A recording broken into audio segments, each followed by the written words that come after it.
മത്തായിയുടെ സുവിശേഷം 16-ാം അധ്യായം. കാലത്തിൻ്റെ അടയാളങ്ങൾ.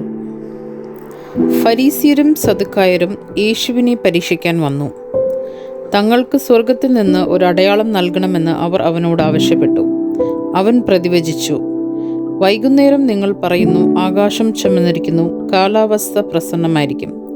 രാവിലെ നിങ്ങൾ പറയുന്നു, ആകാശം ചെമ്മന്ന് മൂടിയിരിക്കുന്നു, ഇന്ന് കാറ്റും കോളും ഉണ്ടാകും. ആകാശത്തിൻ്റെ ഭാവഭേദങ്ങൾ തിരിച്ചറിയാൻ നിങ്ങൾക്ക് കഴിയുന്നു, എന്നാൽ കാലത്തിൻ്റെ അടയാളങ്ങൾ തിരിച്ചറിയാൻ നിങ്ങൾക്ക് കഴിയുകയില്ലേ? ദുഷിച്ചതും അവിശ്വസ്തവുമായ തലമുറ അടയാളം അന്വേഷിക്കുന്നു. യോനായുടെ അടയാളമല്ലാതെ മറ്റൊരു അടയാളവും അതിന് നൽകപ്പെടുകയില്ല. അനന്തരം അവൻ അവരെ വിട്ടുപോയി. ഫരീസിയരുടെയും സദുക്കായരുടെയും പുളിമാവ്. മറുകരയിലേക്ക് പോകുമ്പോൾ അപ്പം എടുക്കാൻ ശിഷ്യന്മാർ മറന്നിരുന്നു. യേശു പറഞ്ഞു, ശ്രദ്ധിക്കുവൻ, ഫരീസിയരുടെയും സദുക്കായരുടെയും പുളിമാവിനെ സൂക്ഷിച്ചുകൊള്ളുവൻ. നാം അപ്പമൊന്നും എടുക്കാത്തത് കൊണ്ടായിരിക്കാം എന്ന് അവർ പരസ്പരം പറഞ്ഞു. യേശു ഇതറിഞ്ഞ് അവരോട് ചോദിച്ചു, അല്പവിശ്വാസികളെ, അപ്പമില്ലാത്തതിനെ പറ്റി നിങ്ങൾ പരസ്പരം സംസാരിക്കുന്നത് എന്തിന്? നിങ്ങൾ ഗ്രഹിക്കുന്നില്ലയോ? 5000 പേരുടെ 5 അപ്പം നിങ്ങൾ ഓർമ്മിക്കുന്നില്ലേ? എത്ര കൂട്ട അപ്പകഷ്ണങ്ങളാണ് നിങ്ങൾ ശേഖരിച്ചു? 4000 പേരുടെ 7 അപ്പവും നിങ്ങൾ ഓർമ്മിക്കുന്നില്ലേ? അന്ന് എത്ര കുട്ടകളാണ് നിങ്ങൾ നിറച്ചത്? ഞാൻ അപ്പത്തെപ്പറ്റിയല്ല സംസാരിച്ചതെന്ന് നിങ്ങൾ മനസ്സിലാക്കാത്തത് എന്തുകൊണ്ട്? ഫരീസിയരുടെയും സദുക്കായരുടെയും പുളിമാവിനെ സൂക്ഷിച്ചുകൊള്ളുവൻ. അപ്പത്തിൻ്റെ പുളിമാവിനെ പറ്റിയല്ല, ഫരീസിയരുടെയും സദുക്കായരുടെയും പ്രബോധനത്തിനെ പറ്റിയാണ് സൂക്ഷിച്ചുകൊള്ളാൻ അവൻ അരുൾ ചെയ്തതെന്ന് അവർക്ക് അപ്പോൾ മനസ്സിലായി. പത്രോസിൻ്റെ വിശ്വാസ പ്രഖ്യാപനം.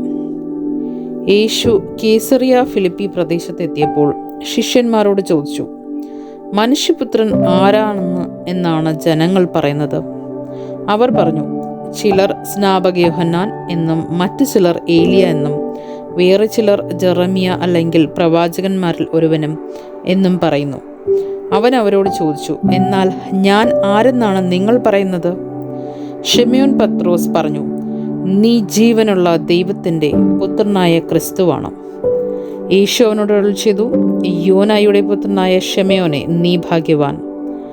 മാംസരക്തങ്ങളല്ല, സ്വർഗസ്ഥനായ എൻ്റെ പിതാവാണ് നിനക്കിത് വെളിപ്പെടുത്തി തന്നത്.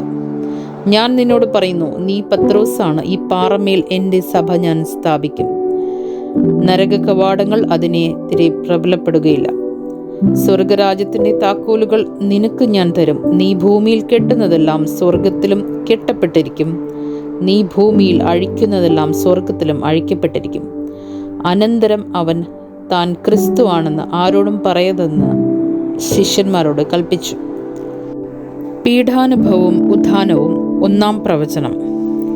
അപ്പോൾ മുതൽ യേശു തനിക്ക് ജെറുസലേമിലേക്ക് പോകേണ്ടിയിരിക്കുന്നുവെന്നും ശ്രേഷ്ഠന്മാരിൽ നിന്നും പ്രധാന പുരോഹിതന്മാരിൽ നിന്നും നിയമജ്ഞരിൽ നിന്നും വളരെയേറെ സഹിക്കേണ്ടി വരുമെന്നും താൻ വധിക്കപ്പെടുമെന്നും എന്നാൽ 3-ാം ദിവസം ഉയർപ്പിക്കപ്പെടുമെന്നും ശിഷ്യന്മാരെ അറിയിച്ചു തുടങ്ങി.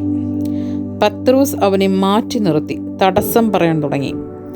ദൈവം കനിയട്ടെ, കർത്താവെ, ഇതൊരിക്കലും നിനക്ക് സംഭവിക്കാതിരിക്കട്ടെ. യേശു തിരിഞ്ഞ് പത്രോസിനോട് പറഞ്ഞു, സാത്താനെ, എൻ്റെ മുൻപിൽ നിന്ന് പോകൂ. നീ എനിക്ക് പ്രതിബന്ധമാണ്. നിന്റെ ചിന്ത ദൈവീകമല്ല, മാനുഷികമാണ്.